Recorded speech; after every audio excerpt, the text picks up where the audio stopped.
Everyone, welcome back to my channel. You are watching KR study classes. आज की इस video में हम पढ़ने वाले हैं क्लास 11th का हिंदी आरओ का चैप्टर 4 विदाई संभाषण, जिसके लेखक हैं बाल मुकुंद गुप्त जी। चलिए शुरू करते हैं। यहाँ पर आज जो हम चैप्टर पढ़ेंगे वो है विदाई संभाषण, और इसके जो लेखक हैं वो, जैसे कि अभी मैंने बताया, बाल मुकुंद गुप्त जी हैं। यहाँ पर ये जो हमारा चैप्टर है विदाई संभाषण, इसमें जो बाल मुकुंद गुप्त हैं, मतलब कि जो बाल मुकुंद गुप्त जी हैं, उनकी एक सर्वाधिक चर्चित व्यंग्य कृति है शिव शंभू के चिट्ठे। उसका ये जो आपका चैप्टर है विदाई संभाषण, उसका ही एक अंश है। शिव शंभू के चिट्ठे इसका एक अंश है आपका ये चैप्टर। और ये जो पार्ट है ये वॉइसरॉय कर्जन, जो कि 1899 से 1904 तक और 1904 से 1905 तक 2 बार वॉइसरॉय रहे थे।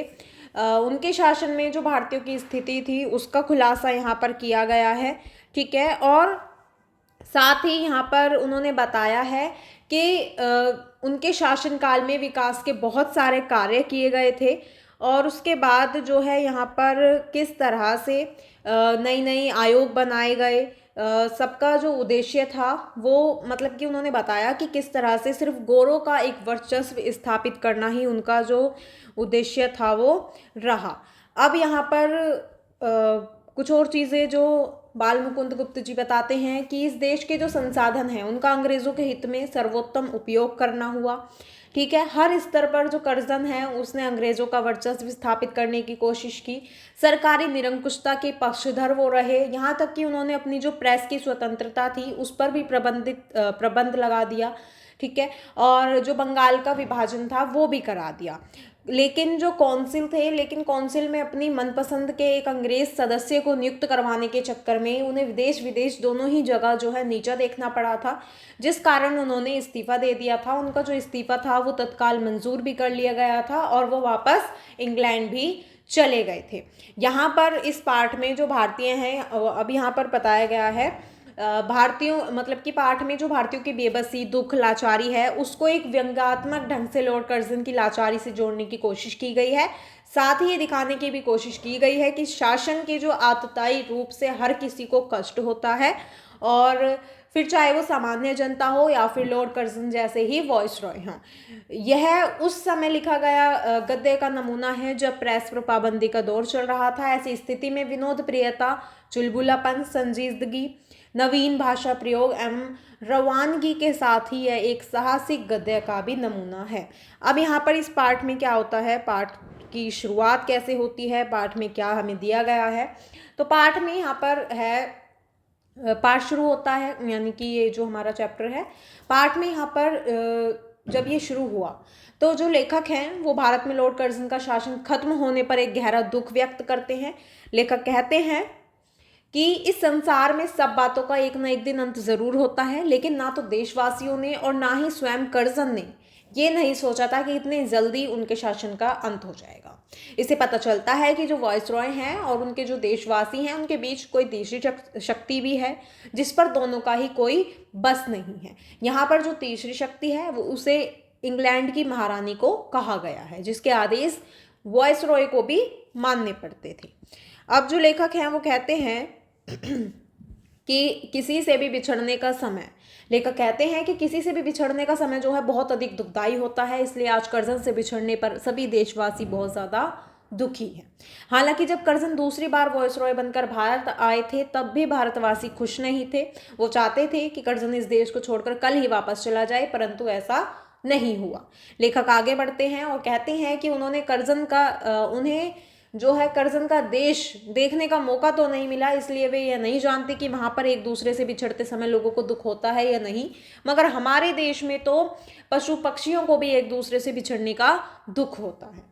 फिर लेखक जो है वो कहते हैं कि लेखक अपनी इस बात को एक कहानी के माध्यम से बताते हैं, और वो कहते हैं कि एक बार शिव शंभू के पास 2 गाय थी। उनमें से एक गाय काफ़ी बलशाली थी, दूसरी कमज़ोर थी। बलशाली गाय अक्सर कमज़ोर गाय को अपने सींगों से मारा करती थी। एक दिन शिव शंभू ने उस बलशाली गाय को एक पुरोहित को दे दिया।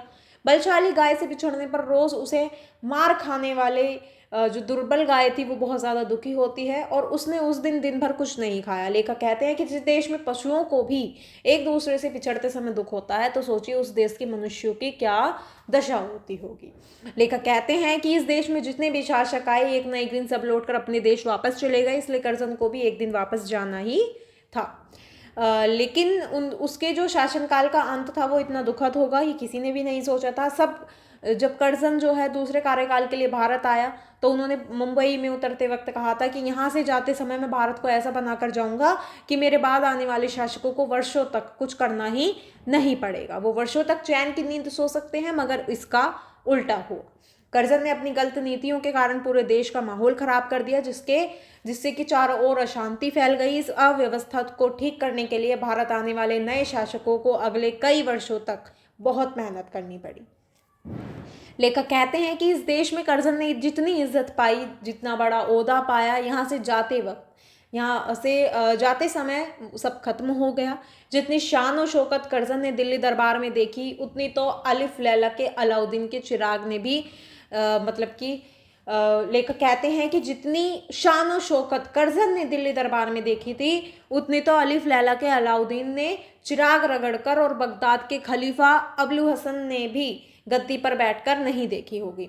भारत आकर लॉर्ड कर्जन ने अथाह मान सम्मान और धन दौलत कमाई। कर्जन इस देश में इतनी शान थी यानी कि कर्जन की इस देश में इतनी शान थी कि उसकी पत्नी सोने से बनी हुई कुर्सी पर बैठती थी और देश के सभी राजा महाराजा सबसे पहले उसी को सलाम करते थे। जुलूस में कर्जन का हाथी सबसे आगे व सबसे ऊंचा होता था, यानी ईश्वर व इंग्लैंड के महाराजा एडवर्ड के बाद इस देश में कर्जन का दर्जा ही सबसे ऊंचा था।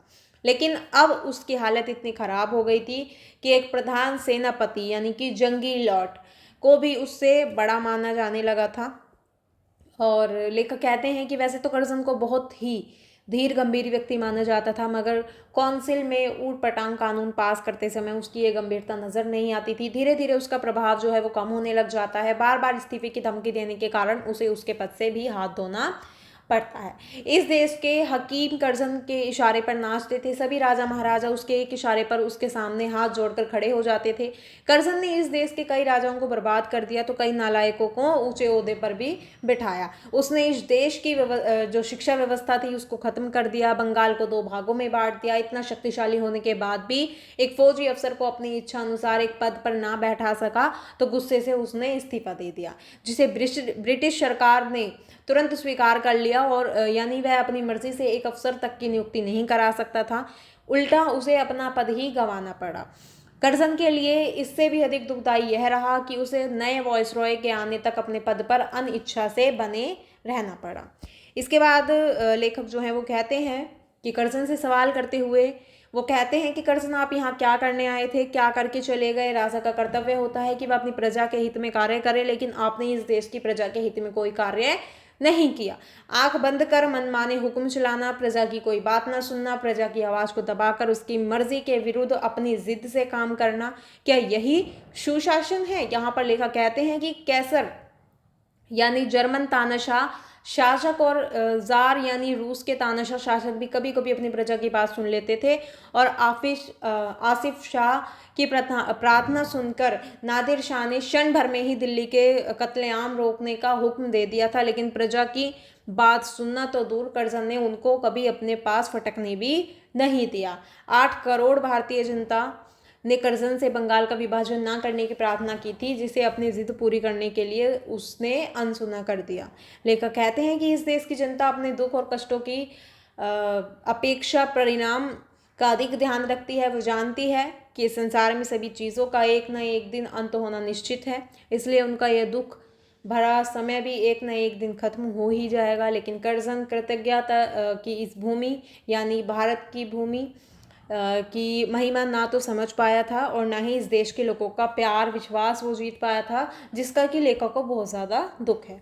लेखक कहते हैं कि कर्जन ने इस देश की जनता को तो कभी शिक्षित करने पर ध्यान नहीं दिया, मगर यहाँ की उस अनपढ़ जनता के बारे में कभी कभार सोच लिया करता था, जो नर सुल्तान नाम के एक राजकुमार की प्रशंसा के गीत गाती है। राजकुमार नर सुल्तान ने अपने जीवन के कई साल नरवरगढ़ में बिताए थे। जब उसके जीवन में संकट आया था, उसने नरवरगढ़ में चौकीदारी से लेकर अनेक ऊंचे पदों तक में काम किया था। लेकिन जब वह नरवरगढ़ से अपने घर लौटने लगा तो उसने मतलब कि जब वो अपने घर लौटने लगता है तो वह नरवरगढ़ को प्रणाम कर उसका शुक्रिया अदा करना नहीं भूलता। विपत्ति के समय पनाह देने वाले नरवरगढ़ को उसने ढेरों आशीर्वाद और शुभकामनाएं दी थी। अंत में लेखक कर्जन से ये कहते हैं कि हे कर्जन, जिस देश ने तुमको इतना सब कुछ दिया, क्या इस देश से जाते वक्त तुम इस देश का शुक्रिया अदा करते जाओगे? क्या तुम यह कह पाओगे कि हे भारत, मैंने तेरी बदौलत सब कुछ पाया, धन दौलत, शान और शौकत, रुतबा सब कुछ हासिल किया, तूने तो मेरा कुछ नहीं बिगाड़ा, मगर मैंने तुझे नष्ट करने में कोई कसर बाकी नहीं छोड़ी। हे संसार के सबसे पुराने देश, जब तक मेरे हाथ में शक्ति थी तब तक मैंने तेरी भलाई के बारे में कभी नहीं सोचा। अब मेरे हाथ में शक्ति नहीं है, इसलिए अब मैं तेरे लिए कुछ नहीं कर सकता हूँ, मगर मैं तेरे लिए प्रार्थना अवश्य कर सकता हूँ कि तू फिर से उठे उसने और अपने प्राचीन गौरव और यश को प्राप्त करे। मेरे बाद आने वाले शासक तेरे इस महान गौरव को समझे। कर्जन, आप इतना तो कर ही सकते हैं और इतना कहने मात्र से ही ये देश तुम्हें माफ कर देगा। मगर कर्जन, तुम्हारे अंदर इतनी उदारता कहाँ है, यानी तुम इतने कृतज्ञ कहाँ हो? ऐसा जो लेखक हैं वो उनसे सवाल करते हुए कहते हैं।